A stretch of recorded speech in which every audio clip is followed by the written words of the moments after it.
और 1995 में टाटा जमशेदपुर हम लोग गए थे। तो वहाँ से स्कूल लेवल का 14 बरस की उम्र में हम गए थे, तो वहाँ से गोल्ड मेडल लेके आए थे।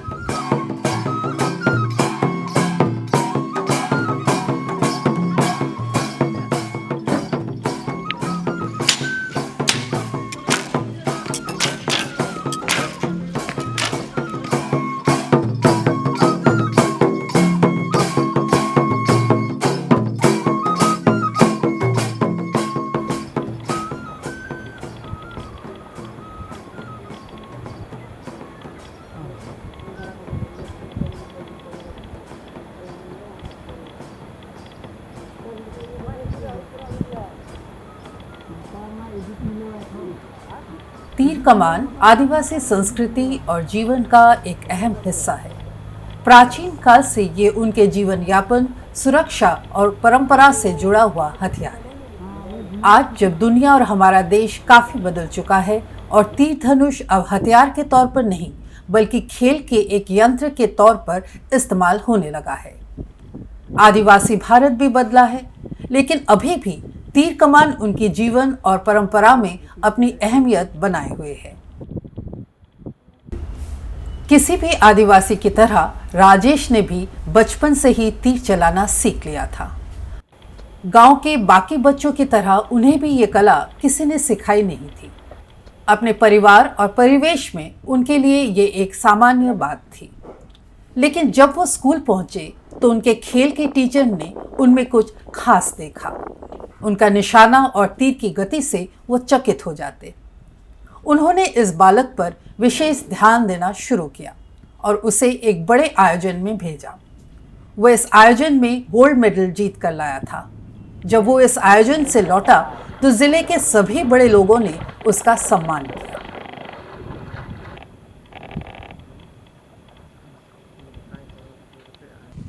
मेरा नाम राजेश हेम्ब्रम, गांव हुआ दुंदिया।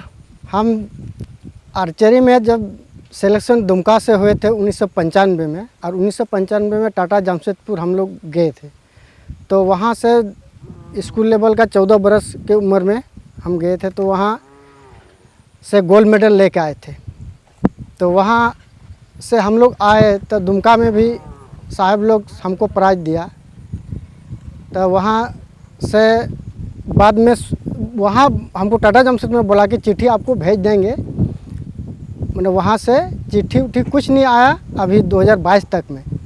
आज मैंने उस चिट्ठी में हमको वहाँ बुला लेता, बाद में वही मैंने चिट्ठी हमको भेज देता। राजेश हेम्ब्रम को मलाल है, और क्यों मलाल ना हो। वो एक बेहद प्रतिभाशाली तीरंदाज थे।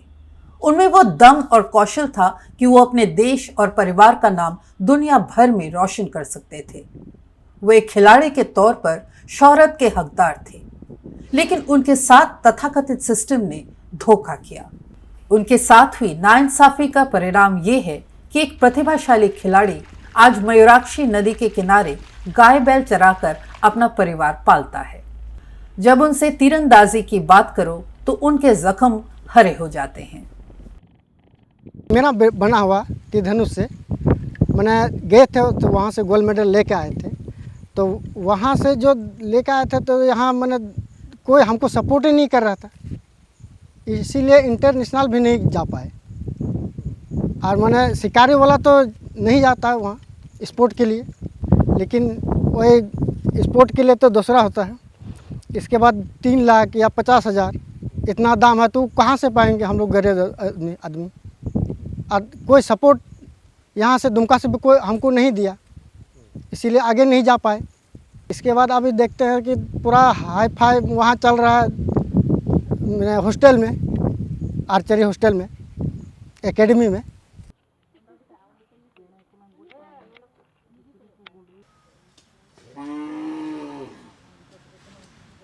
anak mundur. इसमें तो बैठेगा। Nah, अच्छा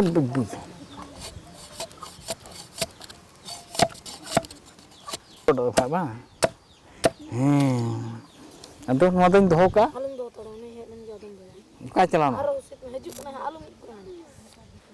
नमस्कार दोस्तों, आज हम आए हैं झारखंड के संथाल परगना के एक छोटे से गांव में। जंगल से घिरा हुआ ये गांव है जहां रहते हैं संथाल समुदाय के लोग। आदिवासी समाज का प्रतीक है तीर और धनुष, और ये तीरंदाजी या तीर धनुष आदिवासी समाज के इतिहास वर्तमान से जुड़ा हुआ है, और कैसे ये उनका भविष्य भी बना सकता है, यही जानने की कोशिश आज हम करेंगे। तो चलिए हमारे साथ।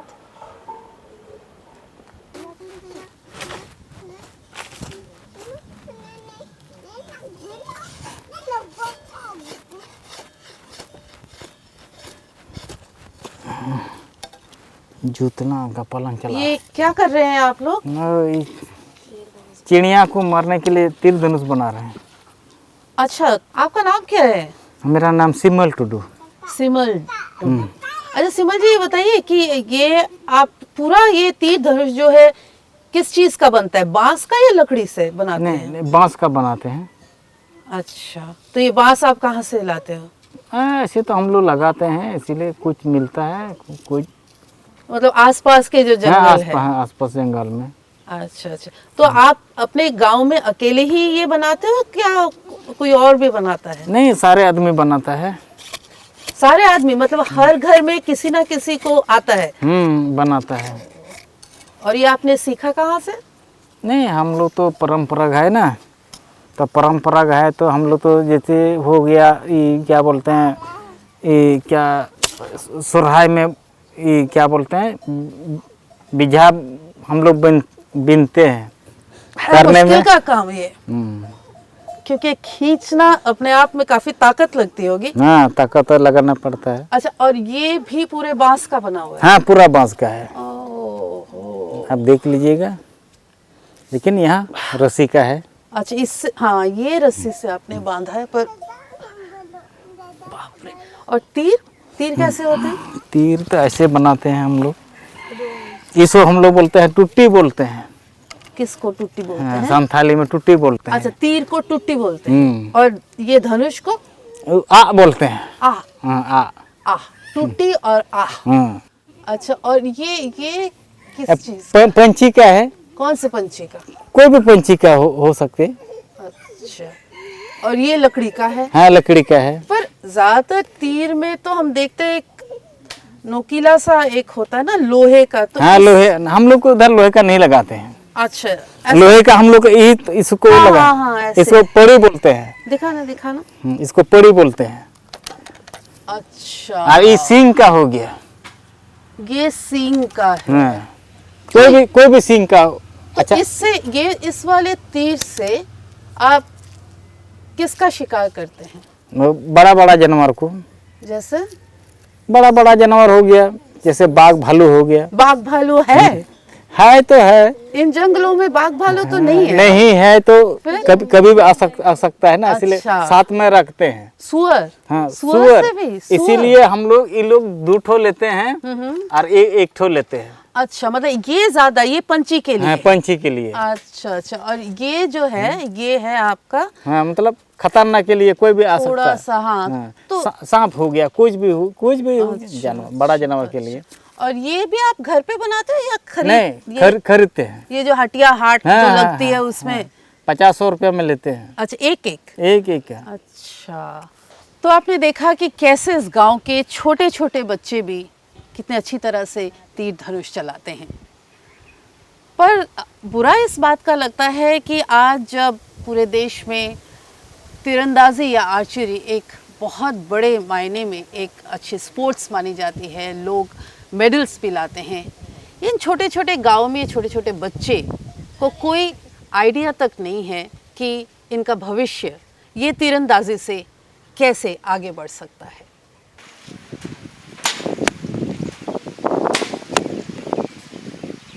झारखंड के दुमका जिले में आज एक बड़ी आर्चरी एकेडमी है। यहाँ पर लड़के लड़कियाँ इंटरनेशनल तीरंदाज बनने का सपना लेकर आते हैं। यहाँ पर अलग अलग स्तर के खिलाड़ी अलग अलग समूह में प्रैक्टिस करते हैं।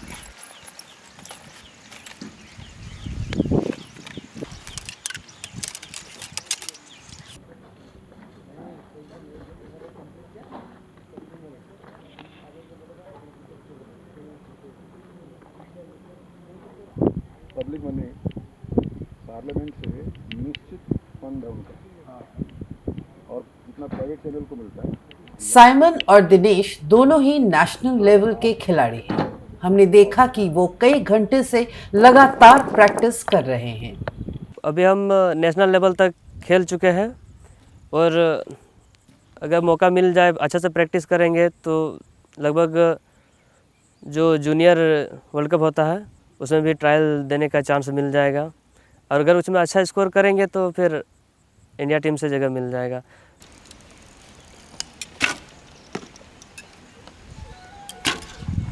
देश के आदिवासी इलाकों में तीर कमान जीने के तरीके में शामिल है। इसके अलावा आजकल तीरंदाजी के कंपटीशन गांव देहात में भी होते हैं, लेकिन गांव देहात में होने वाले मुकाबले मनोरंजन का हिस्सा है। यहाँ इनाम में मुर्गा, बकरा या फिर कुछ पैसे दिए जाते हैं, लेकिन राष्ट्रीय और अंतर्राष्ट्रीय स्तर के मुकाबलों का स्तर बिल्कुल अलग होता है। उन्हीं मुकाबलों के लिए आदिवासी लड़के लड़कियों को ये एकेडमी तैयार करती है।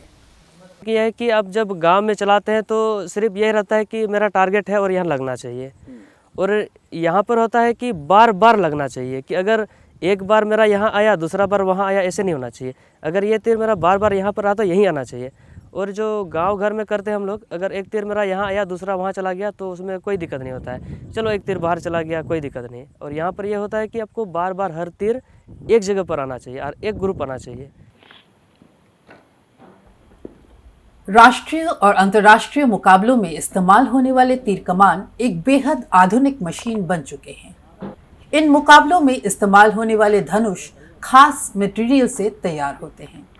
इसके अलावा इसमें बेहद बारीक नाप तोल भी होती है। इसको बनाना और चलाना दोनों ही एक्सपर्ट का काम होता है। आदिवासी इलाकों में बेशक हर घर में तीर कमान मौजूद होता है, लेकिन आधुनिक तीर कमान और गांव के तीर कमान में जमीन आसमान का अंतर होता है। वो धनुष एक मतलब उसमें रूल नहीं होते हैं, और इसमें है कि रूल है कि रूल ये है कि 70 मीटर नापा हुआ रहता है तो उसी में चल जाता है, और जो गांव में है वो 70 मीटर तक नहीं पहुंचती है। 70 मीटर तक अगर आपको चलाना है तो उसके लिए सारा चीज़ प्रॉपर चाहिए, इसमें सारा चीज़ प्रॉपर है। इस बो में है, इसमें मतलब होता है कि इसमें जैसे डिस्टेंस के हिसाब से सेट किया हुआ रहता है। अब जैसे जैसे दूरियां बढ़ती रहेगी वो स्केल आपका नीचे आते रहेगा। और वो जो गांव देहात का होता है उसमें कोई स्केल नहीं होता, कोई रूल नहीं होता है। बस अगर उसमें हम लोग शिकार करने निकले तो जहाँ दिखा हम लोग मार दिए। और इसमें होता है कि आप ऐसे नहीं मार पाएंगे, जब तक आपको कोई चीज़ का डिस्टेंस पता नहीं चलेगा तब तक आप उस पर सटीक निशाना नहीं लगा पाएंगे।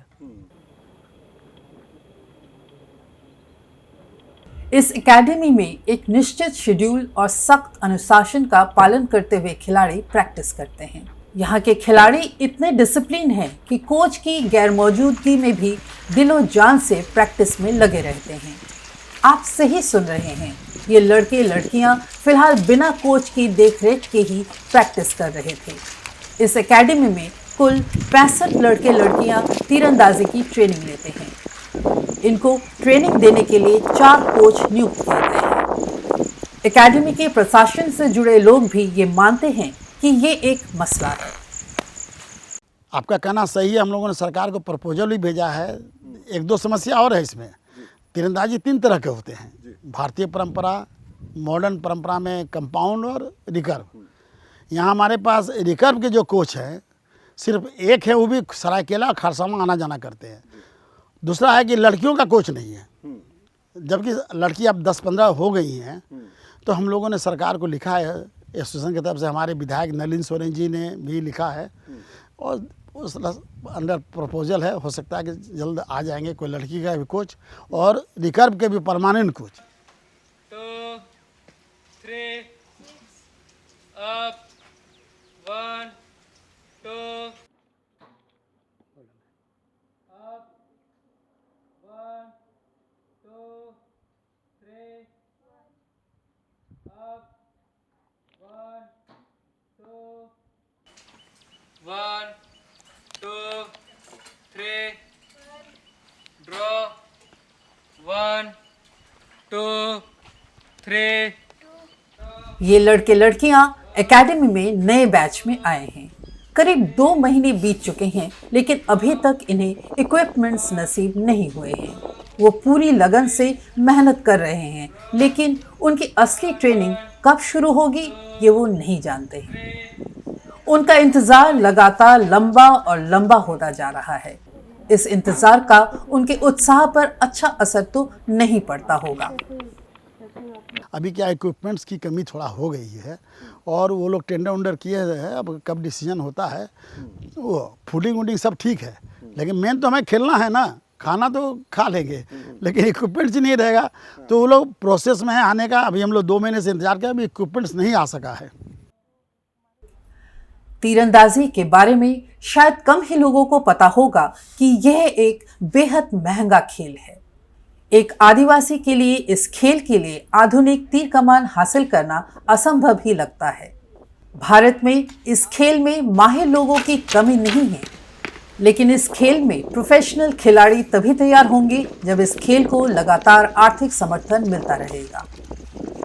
आज के ज़माना में क्रिकेट से ज़्यादा महंगा है। क्रिकेट में एक बैट 20-25, 30-50 हज़ार मिल जाते हैं। इसमें धनुष जो है 3 लाख, 3.5 लाख रुपया दाम पड़ जाता है, और इंडिया में नहीं बनता ये, पूरा विदेश से ही आता है ये करके। तो ये बिना अब कॉर्पोरेट का जो है कोई अडॉप्ट कर लेता है। बहुत जगह है। NTPC अब हमारे टूर्नामेंट्स को आयोजित कर रहे हैं, जो नेशनल लेवल का जितना है, सभी तरह के। भारत तीरंदाजी का पावर हाउस बन सकता है।